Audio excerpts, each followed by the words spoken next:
Hi all, മഴക്കാലം തുടങ്ങി. അപ്പം മൺസൂൺ തുടങ്ങിയതുകൊണ്ട് നിങ്ങളെല്ലാവരും ഒന്ന് ശ്രദ്ധിക്കുക.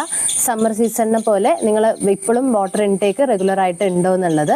കാരണം ഒരു ബോഡിക്ക് വാട്ടർ ഇൻടേക്ക് എന്ന് പറയുമ്പോൾ 1.5 to 2 liters ഓഫ് വാട്ടറാണ് പെർ ഡേ വേണ്ടത്. അപ്പം ആ ഒരു വാട്ടർ ഇൻടേക്ക് ഇല്ലെങ്കിൽ തന്നെ പല പ്രശ്നങ്ങളും ഉണ്ടാവാറുണ്ട്. തലവേദന, അതേപോലെ ക്ഷീണം, UTI പോലത്തെ പ്രശ്നങ്ങൾ, ഡീഹൈഡ്രേഷൻ, ഈ ഒരു പ്രശ്നങ്ങളൊക്കെ കാണാവുന്നതാണ്. അപ്പോൾ റെഗുലറായിട്ട് ഡെയിലി ഒരു 1.5 to 2 liters of water intake ശ്രദ്ധിക്കുക.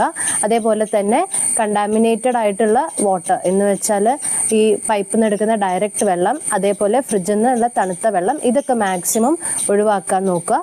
വെള്ളം ചൂടാക്കിയിട്ട് തന്നെ ബോയിൽ ചെയ്തിട്ടുള്ള വാട്ടർ തന്നെ യൂസ് ചെയ്യാവുന്നതാണ്. ഇനിയിപ്പോൾ UTI പോലത്തെ ഉള്ള പ്രശ്നങ്ങൾ, വെള്ളത്തിൻ്റെ ഇൻടേക്ക് കുറവ് കൊണ്ട് വന്നിട്ടുണ്ടെങ്കിൽ അതിനുള്ളൊരു സൊല്യൂഷനാണ് ഞാൻ ഇന്ന് പറഞ്ഞുതരാൻ പോകുന്നത്. 2 ടേബിൾ സ്പൂൺ ഞെരിഞ്ഞിൽ അല്ലെ ഗോക്ഷൂരം, അത് 2 കപ്പ് വെള്ളത്തിൻ്റെ കൂടെ മിക്സ് ചെയ്തിട്ട് യൂസ് ചെയ്യാവുന്നതാണ്. നന്നായിട്ട് തിളപ്പിക്കുക. എന്നിട്ട് 1 കപ്പായി റെഡ്യൂസ് ചെയ്തിട്ട് അത് ഡെയിലി വാട്ടർ കുടിക്കുന്ന പോലെ തന്നെ, വെള്ളം കുടിക്കുന്ന പോലെ അങ്ങനെ അങ്ങ് കുടിക്കുക. ഇത് UTI പോലത്തുള്ള കണ്ടീഷൻസ് കുറേയൊക്കെ ഒന്ന് ട്രിഗർ ആവാണ്ട് ഹെൽപ്പ് ചെയ്യുന്നതാണ്. താങ്ക്